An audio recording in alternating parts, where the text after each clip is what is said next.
Welcome to the Humanergy Leadership Podcast. My name is David Wheatley. We're here to talk leadership in small, bite-sized and practical chunks.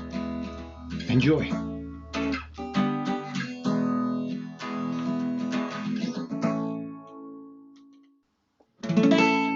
Well, this episode I'm joined by a former colleague and new colleague to Humanergy, Jim Marshall. And Jim worked with us 10 years ago as what we call a direct service provider, then went out on a journey into corporate land, which we'll talk about shortly. And this new year, 2024, we'll be returning to the Humanergy fold to be doing coaching and training work. So welcome, Jim.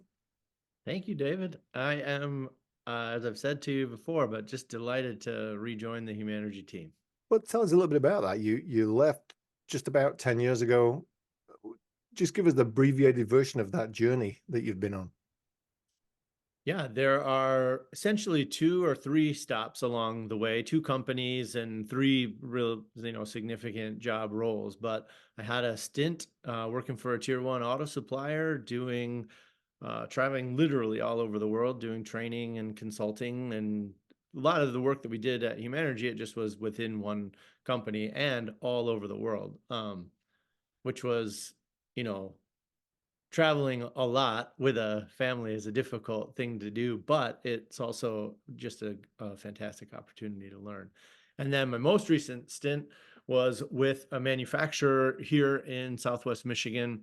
And I spent time both as a VP of culture, and my final year with them was as a VP of operations for an acquisition that the company had acquired a couple years before. So, and in both of those efforts, there was a need for some cultural transformation. When looking at survey scores around engagement or culture, or however an organization measures it, these were both engagement measures. Then there was some slippage there and a desire to see, what do we need to do as leaders to see our organization be what we aspire for it to be. So it Right. was really fantastic opportunities. Well, we've said to people in the past, if you want to get into this kind of world, go do a couple of years as a supervisor in a manufacturing environment, and that will give you a taste of what some of our clients are dealing with. You kind of took that to the nth degree and first doing some training, but then VP of culture in a manufacturing, and then operations director in a manufacturing. So you actually, even though it was about culture, it was really making the machines work. Yeah. Yeah, it was keep the trains running on time. I mean, it was get stuff out on time. It was get the right amount of stuff, lower quality issues, all the safety, quality, delivery, cost kind of stuff that most of our manufacturing clients and colleagues are thinking about every day. You said the last two were really about a new culture.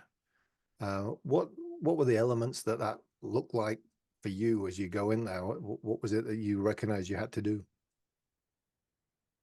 Yeah, it's interesting because I was thinking and about, us talking today and what brings me back and what have I learned along the way. And it reminded me that in one of the very first times I ever got to address the entirety of the team at the organization. And at that time, there were somewhere north of 300 people in the organization. So not huge, but not small by any means either. Um, and as a leader, you pick up what's being said around the water cooler. And so one of the things that was being said is, who the heck is this guy? And what does he's never spent a day inside this organization. So how in the world is he going to build culture? And I thought, yeah, that's a fair question. I should answer that. And so I remember at that time saying, some of you are wondering, how can a guy who's never been here in this organization come in and build the culture? And the idea is because I'm not going to build the culture. We are going to build the culture. I may be the champion, or I may be the guy beating the drum and asking the questions, but it's really, I said, I took this job because one of the documents describing it said, we need someone who's going to be the coach of our coaches or the coach of our leaders. And I tend to think of myself as a coach, and I thought that's a perfect fit. That's the kind of work I would love to be doing. So, that's where that journey began. And it was at least a positive answer to this, question that had this suspicion or skepticism in it. And I think, what I did from there is what really built trust and started to evolve the culture positively.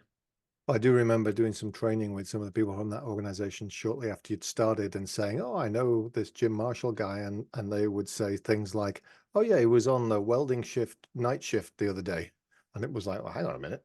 So, but then their whole energy around, yeah, he just came to night shift to hang out with us for a shift, and we were Yeah. teaching him to weld, which he does badly, and those kinds of things. My welds are out in the world and they're doing fine.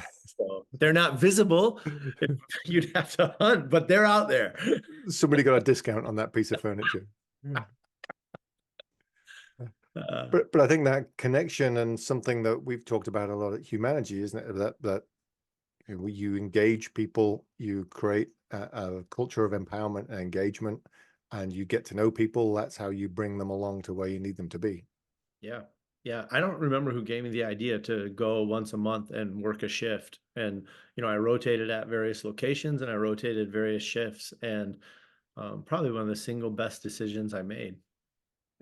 So that gets me to the kind of another question I want to ask is, you've been away for 10 years and you're coming back to be a coach and trainer at Humanergy, so working with a bunch of other clients. What's the kind of three main things that you feel like you've learned in that time away doing the real work?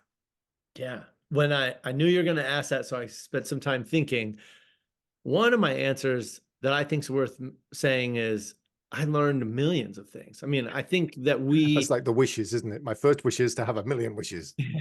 well, I don't know that we think often enough about how every minute of every day is learning to a degree. I want to talk about some things that have been pretty monumental and significant in what I've learned.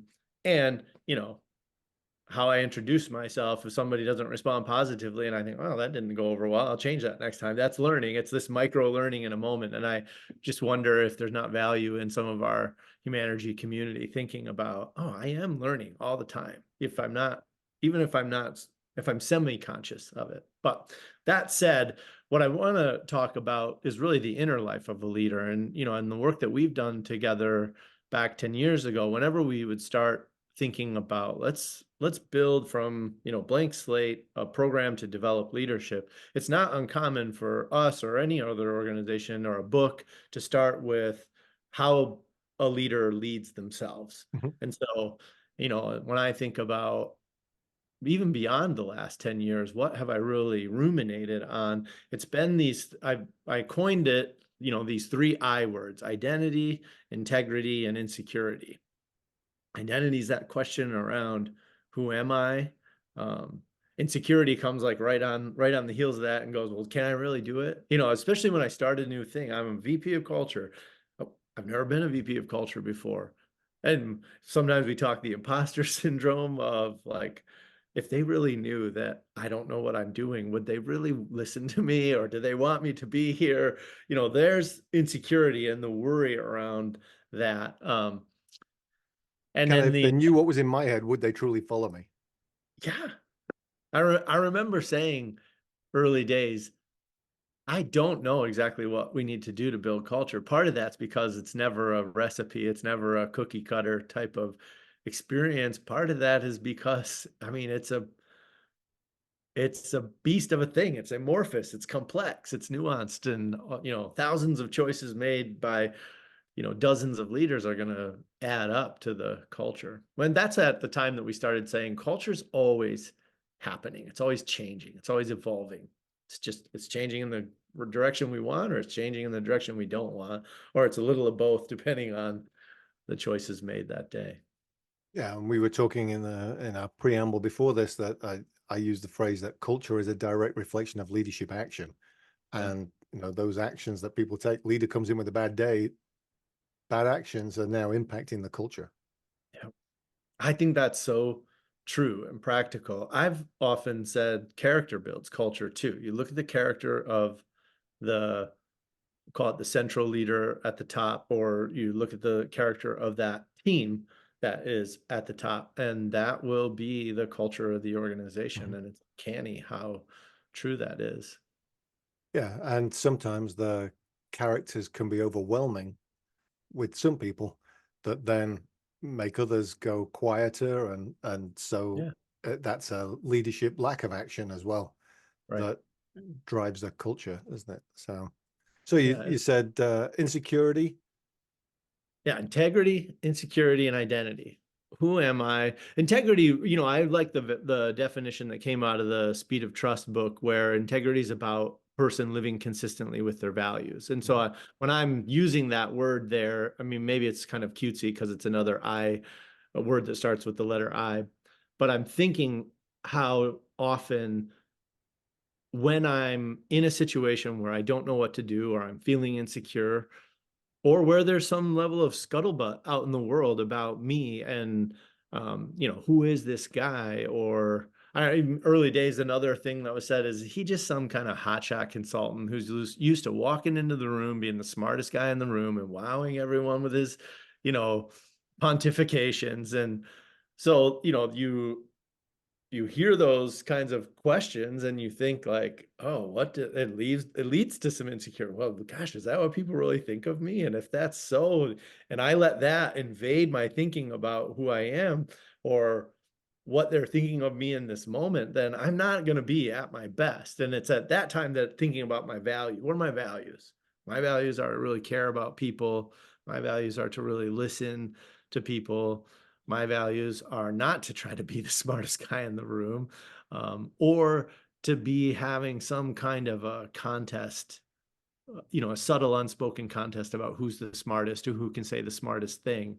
So I've been saying to leaders for years, you're going to have a lot more tools in your tool belt if you can do more than just demonstrate how smart you are by saying something. If Mhm. you can summarize and if you can ask questions, that's two more tools in your tool belt. And ironically, in that contest about who's really talented, when you got three tools instead of one, you look more talented. And if only one of those, you could pick one of those, it's probably the listening, because that drives to the others naturally anyway, doesn't it? Right. Yeah. So Yeah. I come up with the grandiose title of chief question asker, because when I'm doing my best work, that's what I do. And occasionally I ask a good one. Yeah. So, Yeah. I had a client who used to say to me, um, we'd be going through the conversation in a 90-minute coaching session, and then there'd just be this moment where I'd ask him a question and he'd be like, that was a good one, you just earned your money. yeah. Yeah. And I Yeah. said, I'm glad you think so, but there are those questions where you think like, that's a good one. So I like to try to be the catalyst for that as well.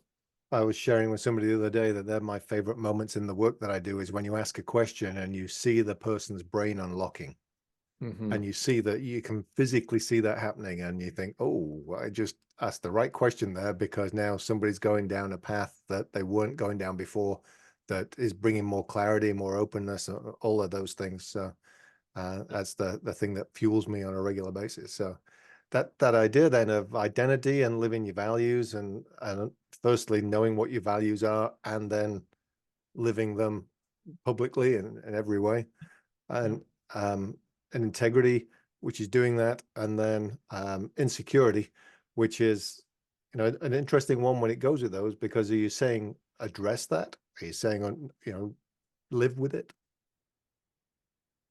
Yeah, I think those three things are a stew that's going on in the minds of everyone at all times. And I have known some leaders who looked so buttoned up.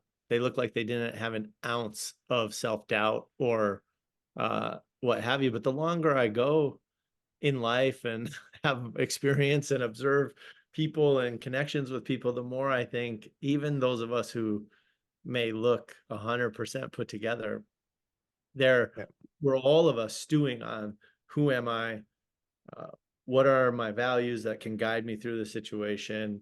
And I often think of insecurity in one sense, it's the self-doubt, and in the other sense, it's the people pleasing. Are people going to really be okay with this? Or are people going to accept me, follow me? That kind of insecurity can be at play. And usually when I'm feeling insecure as a leader, or I found in these 10-year journey in industry, it's coming back to the things I tell, my internal talk tape. I heard a leader say, we all have a talk tape and we have to manage it. So it's the statements when I say like, I am I am a leader who listens so hard that I can repeat back to someone a summary of what they just said. I am a leader who, you know, I may not agree with you or you may not get your way, but you will know I listen to you. And I want you to pause and like raise the red flag if you don't feel like I've heard you out, because then I feel like I'm not living my values. Yeah. I think that's some of why I've had, great connections with people, is because of saying that and then following through and doing it. Well, and the theme with all of those is an inward journey, isn't it? It's that, am I trying to better myself, and am I self-reflective? Am I thinking about those things? Am I paying attention to my insecurities and looking at where they're coming from? Am I, inwardly actually living up to what I've identified? Yeah. And so it's all about that inward journey. What Yeah. Doug Hammarskjöld called the longest journey of them all is a journey inwards. Yeah. And I always love that, because if we're not going inwards, then how do we develop outwards? Yeah. Yeah. Yeah. And, and some of the reading I've done over the years suggests that most of us as adults were not fully developed until sometime into our mid to late 20s. And that Or when I later think for some of my, us. yeah. When I think about my journey in my 20s, how I ask questions about who am I? What am I really good at doing? What do I want to do in the world? And then in my 30s, it was a different kind, I was starting to get answers to some of those questions. And now in my 40s, it also feels different to ask questions about who am I? Nowadays I can say, well, I was a VP of culture. I almost am wary of, uh, some type of unhelpful like self-importance that comes from like, oh, I had a VP title and what does that mean? Or how am I resting on that? And I really want to kind of, in my goals and aspirations, I want to shed titles because I don't think those mean a whole lot, and want to return back to the fundamentals of who am I? What's my true purpose? What am I really good at doing in the world? What are my values and how do I live those out, and let the chips fall where they may. It's worked out pretty well in 20 some years of career. Which then lands you back at Humanergy. Absolutely. Yeah. So, and there's that thing that people can look at it and say, well, isn't that a step backwards, Jim? I would say that's a return to a first love, honestly. When I was, And a return to a first love while equipped with a bunch of new tools and resources and yeah, thinking and yeah, experiences. yeah. I joined Humanergy sometime, I can't remember, in my early 30s, and spent about 6 years there, and then went out into industry for 10. I can remember in that 6 year period that, my previous experience was coming from a nonprofit spiritual ministry to college students. And when you stack somebody up on paper, and there just are inevitable times that you're just a person on a resume in our work, or you're a bio or that kind of a thing. And I some former chief human resources officer who's got 30 years of experience is now, offering their services as a consultant and coach. Here's this young guy who's been a nonprofit, director of work among college students. I just didn't stack up. And so it was a wonderful journey. I mean, I really have learned great things. I went on to work with people that I cherish and treasure and have learned so much from. And we did some cool things. I mean, I think of, man, we worked hard through the pandemic to get things closed down, to make decisions that had no right answer and no precedent, to get things reopened and do it in a safe way. And vaccinations. I mean, the list goes on and on of tough in the trench kind of decisions and things that we had to do. And so this isn't a retirement job for starters. You're neither old enough nor, I'm sure, uh, equipped enough for that. They've got kids in college. So it's not retirement. You're actually seeing this as, hey, there's a natural next step to be able to use the last 10 years of talent to then provide that support to other organizations, other people, with Yeah. that 10 years of expanded wisdom. My best days when I was working as a VP of culture or VP of ops were, or I should say, the days I felt most alive and most in the zone, and that were the days that I was sitting down one-on-one and coaching somebody, or it was the days where, we as a team were sitting down in a room and trying to hammer out a solution to a problem. And it was the best of, you know, collaborating and asking the right question and making sure that everyone's voice was out on the table. And yeah, I had a leader from my last stint who had joined. I'd spent about a year doing the VP of Ops job, and about 6 months in, this leader joined, and she sent the most touching note that just said, I was in a pretty bad work environment, and I spent all this time sharing my ideas and being told, like, well, I'll have to think about that, which was sort of code for no, and Yeah. just a soft no. And, she said, I regained the confidence I didn't realize I'd lost. And I just thought, man, that's the kind of note all of us, no one will Mhm. remember how many widgets did we get out and were they all on time or not in 20 years, but we'll remember those connections. So that's kind of the heart of what I think I'm really good at doing in the world and what I'm meant to do in the world. And so I see this as a chance to return to that first love and focus in on doing work I love to do among a team of people that I just respect and admire the heck out of.